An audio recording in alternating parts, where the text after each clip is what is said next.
Best meal to unclog your arteries. You get your cholesterol panel back, and the number staring at you is higher than it's ever been. Your doctor mentions plaque, mentions your arteries narrowing, and suddenly you're standing in the grocery store aisle wondering if the eggs are the enemy, or if it's the bread, or if it's something you haven't even thought of yet. I see this moment a lot in practice: the panic, the Googling, the sudden willingness to throw out an entire pantry. Most of that panic is misplaced. The real answer isn't about banning one food, it's about understanding what's actually happening inside your blood vessels and then building meals around a small handful of ingredients that do more heavy lifting than anything else on your plate. So here's what's actually going on. Plaque doesn't form because you ate one bad meal or because your cholesterol crossed some arbitrary line. It starts when the inner lining of your blood vessels gets damaged. Small injuries from blood pressure, from blood sugar spikes, from years of wear. LDL particles slip through that damaged lining, carrying a protein tag your body uses to track them, ApoB. Once they're in there, inflammation oxidizes them, and that's when your immune system shows up. It tries to clean up the mess. Instead, the cleanup process itself causes the plaque to grow. It's less a single event and more a slow accumulation, one that speeds up the more inflammation and oxidative stress you're carrying around, which is why the meal that actually helps isn't about cutting one villain out of your diet. It's about hitting several of these mechanisms at once, calming inflammation, giving your liver a reason to pull more LDL out of circulation, protecting that vessel lining, and improving your nitric oxide levels so your blood vessels stay relaxed instead of stiff. If I had to build one plate that does all of that, it would center on fatty fish, olive oil, and a generous pile of colorful vegetables, salmon or mackerel or sardines, cooked in extra virgin olive oil, alongside tomatoes and leafy greens. That combination matters as a set, not as separate tips. The fish brings omega-3s, EPA, and DHA, which calm the immune overreaction that keeps plaque growing. They also help your body produce more nitric oxide, which is what keeps your arteries flexible instead of rigid. There's research out of one of the largest long-running atherosclerosis studies showing that people with higher DHA levels had meaningfully slower progression of plaque in their carotid arteries, the vessels in your neck that feed blood to your brain. That's not a small detail if you're past 60. Narrowing in those particular vessels is one of the more common paths to stroke. The olive oil isn't just there for cooking, it's doing its own separate job. It's loaded with polyphenols and monounsaturated fats, with real antioxidant and anti-inflammatory effects. And there's a strong body of evidence linking higher intake to fewer major cardiovascular events. It also seems to help with insulin sensitivity, which matters because blood sugar swings are one of the quieter contributors to that initial vessel damage, the kind that eventually clogs things up. The tomatoes are where lycopene comes in, the compound that gives tomatoes, watermelon, and pink grapefruit their color.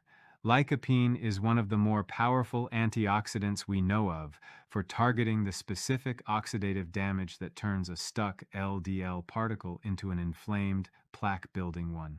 There was an observational study out of Finland linking higher tomato and lycopene intake to reduced carotid plaque thickness. Cooked tomatoes actually make the lycopene more absorbable than raw ones, so a tomato sauce made with olive oil is doing double duty. Now, why does this matter more once you're past 60? Plaque doesn't just sit there quietly as you age. The vessels themselves lose some elasticity, so a plaque that might have stayed stable at 40 has a higher chance of becoming what's called unstable, meaning it's more prone to rupture and trigger a clot.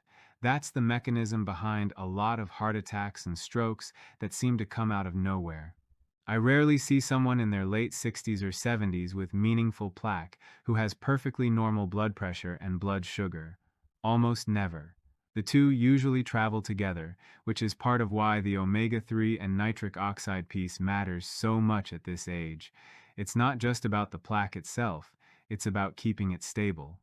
I want to mention flavonoids too because they round this out.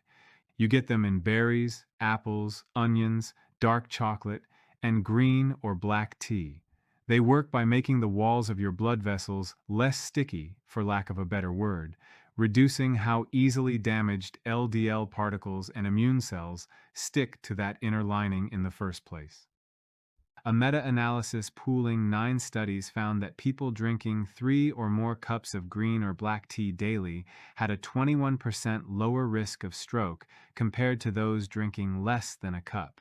That's a fairly easy habit to fold into a day that's already built around the meal we're talking about. Anyway, I want to be honest about something. For years, I told patients to focus on cutting fat, especially saturated fat, as the main lever for heart health. I was wrong about how much of the story that actually covers. Fat quality and the inflammatory picture around it matter far more than the total number on a label.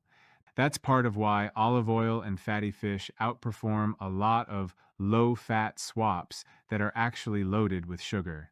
And that brings me to the foods marketed as heart healthy that actually work against you. Flavored yogurts are one of the biggest offenders. Plain, full-fat yogurt with your own fruit or a bit of honey stirred in is almost always the better choice. Most granola bars and breakfast bars fall into the same trap. The packaging says heart healthy, but the ingredient label tells a different story once you actually read it.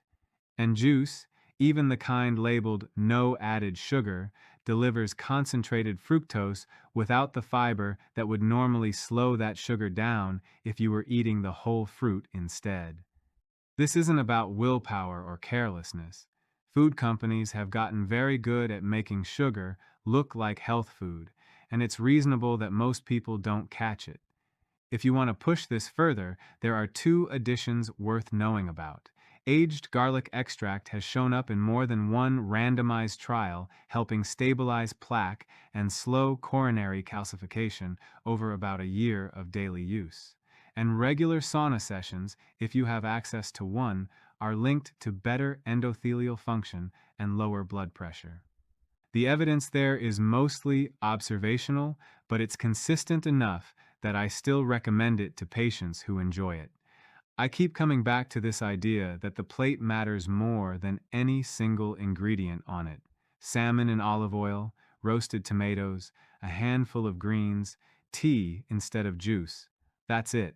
Not a supplement stack, not a complicated protocol, just a meal you could actually eat twice a week for the rest of your life. If this is the kind of thing that's useful to you, there's more where this came from. Subscribe, and I'll keep breaking down what the research actually shows instead of what gets marketed to you.